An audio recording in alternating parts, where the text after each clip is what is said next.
Democrats seem to be having this debate whether or not Maher Mamdani is a socialist or a democratic socialist. Let me settle it. He's a straight-up communist. How do I know this? Well, I'm reading between the lines when one of his major advisors says, elect more communists. Bill Maher has stopped dancing around it. He's called Zohran Mamdani a straight-up communist on his own show more than once, and he's got the receipts to back it up. Not vibes, not guilt by association. Actual quotes from Mamdani himself and the people he's put in charge of running New York City. Here's the case Maher laid out and why it holds up. Before we get into it, hit like and subscribe now. This channel breaks down exactly this kind of claim every week, and you don't want to miss the next one. Start with the moment that actually broke this whole thing open.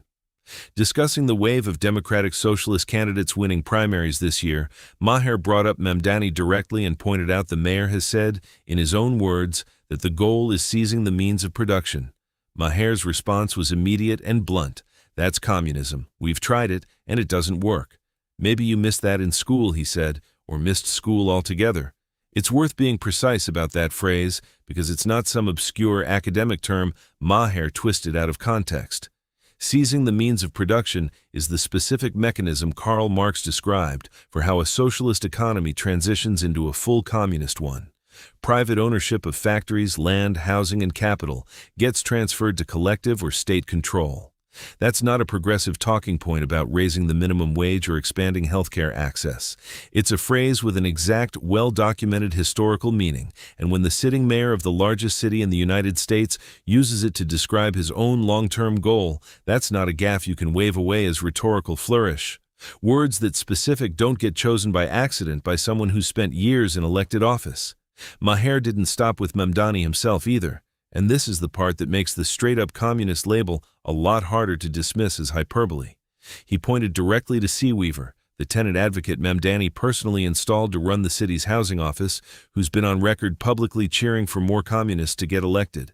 Think about what that actually means in practice. This isn't some random activist shouting from the sidelines. This is a person Mamdani chose deliberately to hold real power over housing policy for millions of New Yorkers. And Mamdani has never disavowed her comment, never walked it back, never drawn a line between himself and the ideology she's openly cheering for. If the people you personally hand power to are saying the quiet part out loud and you don't correct the record, that tells you something real about where the whole operation actually sits, and it goes further than just Mamdani's inner circle.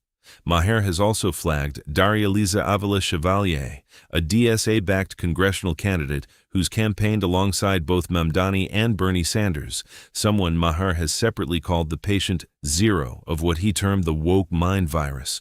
Her record includes refusing to say a random murderer should go to prison, calling for the complete abolition of police, describing American veterans as war criminals, and referring to the country she's running to help govern as occupied land. That's not a one-off outlier quote pulled from an old tweet. That's a sitting candidate's actual sustained public position, and she's not some fringe figure operating on the margins. She's someone Mamdani has shared a stage with, as part of the same coalition during the same election cycle.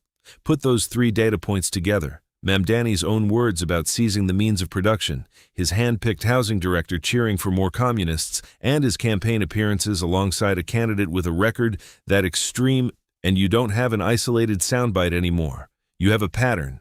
That's the actual case Maher's been building, piece by piece, across multiple segments over the better part of a year, and it's a lot more substantial than a single out-of-context clip. It's worth being precise about what the DSA platform actually contains here too, since the label gets thrown around loosely in both directions.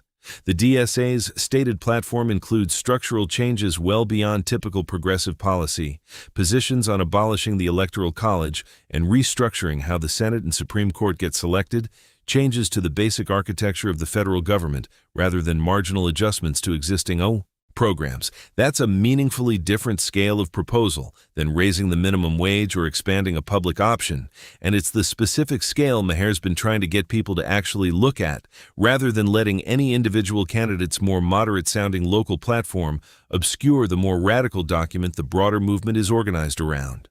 At the same time, it's worth being equally precise about where Mamdani himself stands relative to that full platform, because collapsing every DSA-endorsed figure into an identical category isn't accurate either.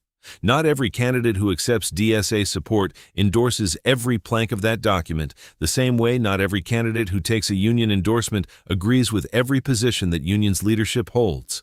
That distinction matters for evaluating him fairly, but it doesn't erase the specific personal choice he made to use seizing the means of production as his own description of the goal. That phrase wasn't handed to him by an outside endorsing organization. It came out of his own mouth, describing his own stated vision, which puts it in a different category than guilt by association critiques built purely on which groups happen to endorse him. It's also worth being specific about why Maher reaches for "we've tried it and it doesn't work" as his actual rebuttal, rather than just calling the label scary and leaving it there. Historically, the record on economies that have actually attempted state or collective seizure of the means of production is not ambiguous or contested among economists across the political spectrum. The Soviet Union's collectivization drive in the early 20th century led directly to famine and millions of deaths. Mao's Great Leap Forward, built around a similar seizure of agricultural and industrial production, produced one of the deadliest famines in recorded history. Venezuela's more recent experiment with nationalizing major industries collapsed an economy that had once been among the wealthiest in Latin America into one defined by hyperinflation, mass immigration, and basic goods shortages. None of these are cherry-picked worst-case examples pulled from the fringes of history. They're the actual, large-scale, real-world attempts at the specific economic model Mamdani's language invokes, and every one of them ended in catastrophic human cost rather than the equality they promised. That historical record is exactly why "we've tried it and it doesn't work" isn't just a punchline. It's a legitimate, evidence-based rebuttal to a policy direction that keeps getting rebranded and reintroduced as though it were untested.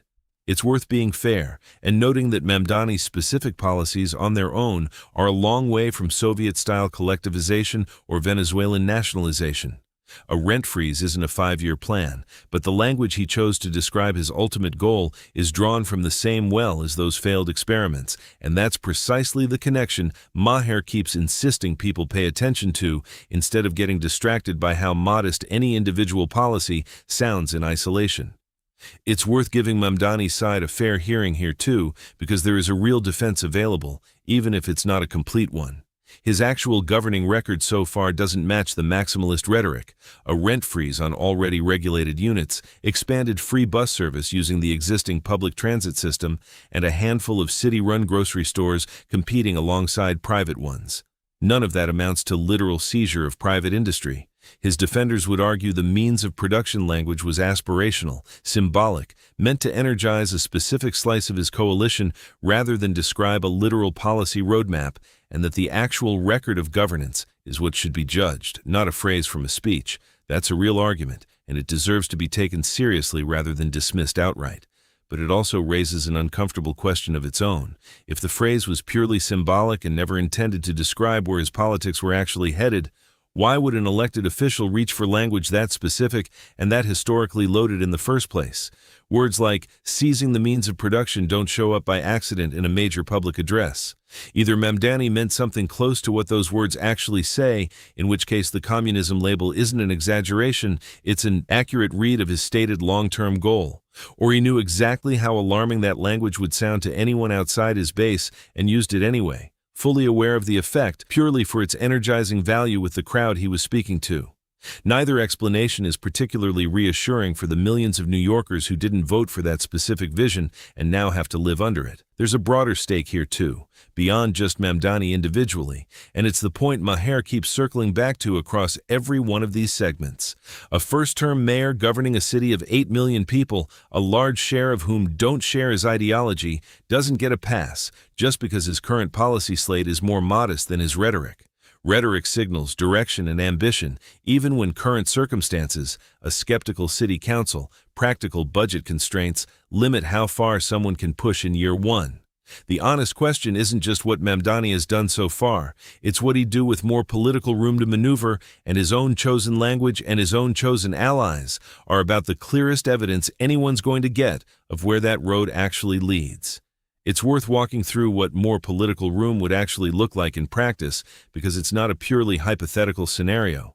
City councils turn over, Coalitions consolidate. A mayor who wins a decisive first term and delivers even a handful of popular modest policies, the kind that poll well precisely because they don't sound radical, builds exactly the kind of political capital needed to push harder in a second term when the initial skepticism has faded and the base that responded to the more maximalist rhetoric in the first place is asking why the more ambitious promises haven't materialized yet. That's not a conspiracy theory about some secret 5-year plan. It's just the ordinary mechanics of how successful first-term officials in either party typically use their accumulated credibility to attempt bigger swings in their second term than their first. If the stated long-term goal really is what Mamdani said it is, the version of Mamdani governing with a compliant council and a consolidated coalition 4 years from now is the version worth actually worrying about, not the version currently constrained by a body that isn't fully on board yet.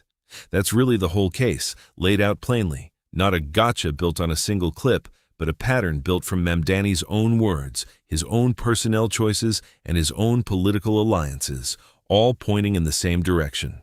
Maher didn't invent any of it, he just refused to let it slide the way most of the coverage around Mamdani has, and once you actually lay the pieces next to each other, straight-up communist stops sounding like an insult and starts sounding like a fairly literal description.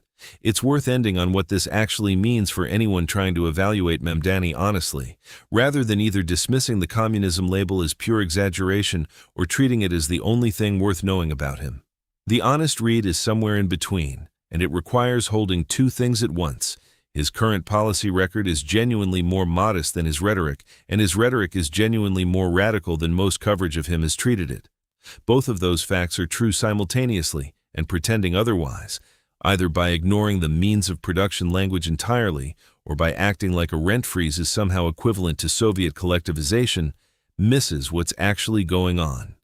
What Maher's segments have done, across this whole stretch, is refuse to let either half of that picture get erased in favor of the other, and that's a more useful service to voters than either the uncritical coverage Mamdani's gotten from friendlier outlets or the reflexive dismissal he's gotten from outlets that never took his actual policies seriously enough to distinguish them from his rhetoric in the first place.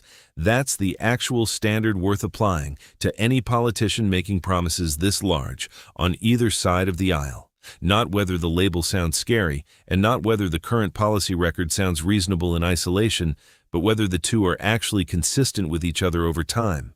Mamdani's first year in office is really just the opening chapter of that test, not the final verdict on it. The honest approach going forward isn't to relitigate the communist label every time a new policy gets announced, and it isn't to stop paying attention to the language just because the current agenda seems tame. It's to keep watching whether the gap between the rhetoric and the record grows or shrinks as he accumulates more political capital, because that gap, more than any single quote from any single speech, is what will actually tell New Yorkers and the rest of the country watching him as a potential model for the party's future, whether Maher's read on him was an overreaction or an early warning that turned out to be accurate. There's also a practical accountability mechanism worth naming here, because it's easy to talk about watching the gap between rhetoric and record without specifying who's actually supposed to be doing the watching. That job falls, in practice, to the same city council currently constraining how far Mamdani can push his agenda, to the local press covering City Hall on a daily basis in a way national cable segments never will, and to the voters themselves in the next mayoral election, who will have an actual track record to judge rather than a campaign speech. Maher's segments matter because they put the specific language on the national radar, but the actual sustained accountability has to come from institutions closer to the ground than a weekly cable show can ever be. That's not a knock on what Maher's doing. It's just an honest accounting of what a single television segment can and can't accomplish on its own, no matter how sharp the individual argument is. If you like this breakdown, make sure to like the video and subscribe so you catch the next one.